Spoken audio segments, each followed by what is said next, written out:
Welcome to Colney Talk Podcast.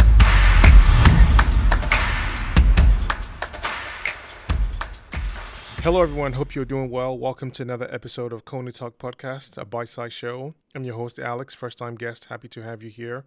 And to my returning listeners, thanks for joining me. On this bite-sized show, I talk a bit about the Arsenal game and then pick out my top 3 Arsenal players who I think were great in the game and one player I consider the odd one who just had a poor game or not good enough. First loss of the season, I watched the game a bit late afterwards, so my take on this game was a bit different knowing the scores and just seeing how settled my eyes were going to be watching the players and how they performed. Arsenal headed to St. James Park. We knew it was one of the toughest games of the season at that ground. Arsenal were taking on this team without Odegaard. That's a big question mark there, but not just that, to put it in much graver sense, we were without Partey, Odegaard, Timber, obviously, no Smith Rowe, and Jesus. So, no moaning, but that's a heavy depth of all squad missing. One or two players in that list really contribute in a very significant way. And we've managed to do with what we've had. Yes, we're very, fortunate with the kinds of squad depth that we have and the players that can come off the bench, the impact players that we have. And in certain situations and games like this, it's the better players that you need, even if they're at 60%. But, we can't really do much about that. We all know that the level of pressure that this team was going to endure was really going to be up there. What's more admirable for me and how I saw it was the team really dealing with that pressure and how they would perform. Either they're going to be playing with a lot of caution or with bravery, and it really was the latter. A couple of sharp plays, a couple of good possessions, the way the transitions were happening. Clearly a lot of defensive play for Arsenal, just seeing how much Newcastle wanted to bring it. But that just didn't stop our game plan, didn't stop the team and how they were playing. The sharp plays that I just started trying to describe really came about in how they were defensively shaped to absorb all this attack that was coming from Newcastle and really helped them transition very rapidly in a couple of moments in the first half that really led to some great attempts, and that's how I'll put it, when they got into the box, but then no one to connect on those last passes. We've had that. It's just what it is as part of the game. The team just kept fighting, and they did that for a lot of moments. The team played really well. As I just started describing the game, you would think that Arsenal were going to play a lot of defensive playing style, which they did, but looking at it, it just didn't feel like it, because it was more so of absorb a lot of the pressures from a defensive standpoint and then transition quite rapidly and then go right into an attack mode. And that's how it felt. The team were doing a lot of that. 15 minutes of the first half, the game was physical, compact. Both teams were evenly matched in duels. Arsenal, as the visiting team, did not look intimidated at all, and that translated to their ability to handle the pressure from Newcastle. Saka and Martinelli were not played to isolation battles due to the way that Newcastle had set up their pressure, and that didn't stop much of an impressive display by Arsenal. They played in a way that just felt different and seemed like they were dealing with the team in a very good, responsive way, because typically it sounds a bit surprising that at least I saw Arsenal play in this fashion, because typically it would be more of absorb a lot of the pressures, stay in a very defensive shape off the ball, with the ball, try and stay more in our half before we build a lot of our phases in attack.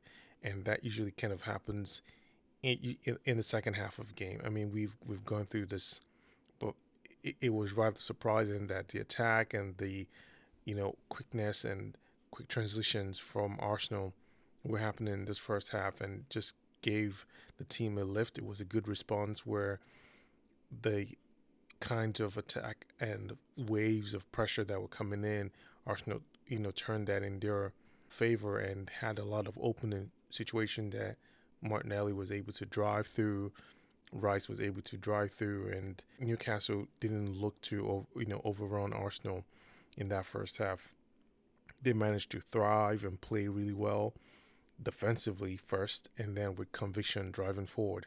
Declan Rice, he did that a number of times to really lift the team. I was proud of that. I really was. Another surprising aspect was the level of physicality from Havertz and disruption that he added. I did really admire that from him. Again, another surprise. And as you would expect for a physical game, yellow cards were in full-fledged display, but not in situations that needed to just have a much better, sensible look. And it was really, baffling. Scoreless at the half, a lot of positives in the way Arsenal played. Maybe not in the area of shot attempts, but who am I kidding here? This game was already proven to be won based on the slightest of chances or a mistake. So again, good thing for Arsenal in the way that they had come out to play in the first half, and it felt more so that they were going to build on from that. And as the second half kicked on, Arsenal continued to defend brilliantly, clearing the ball when the crosses came into our box, stopping a lot of the threats that had come in. I saw a few opportunities when Nketiah was driving into the box.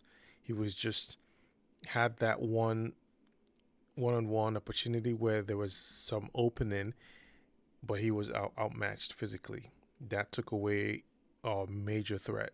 I mean, he's very lethal when he comes to scoring, but that physicality really came in favor for them, and it took away that threat for Arsenal as our front man.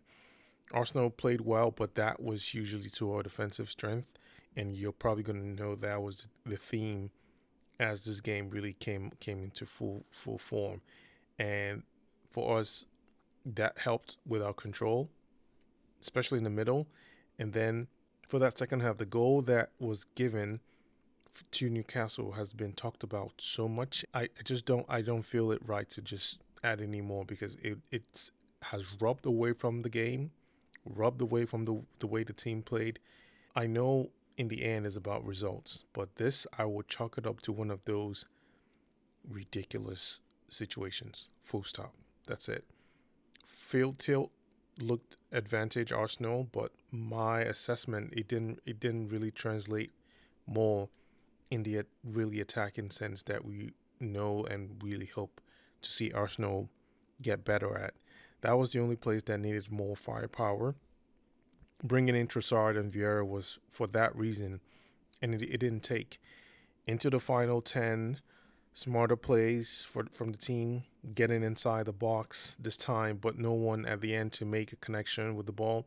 The team played with urgency, even though we had not given Newcastle a reason until that moment.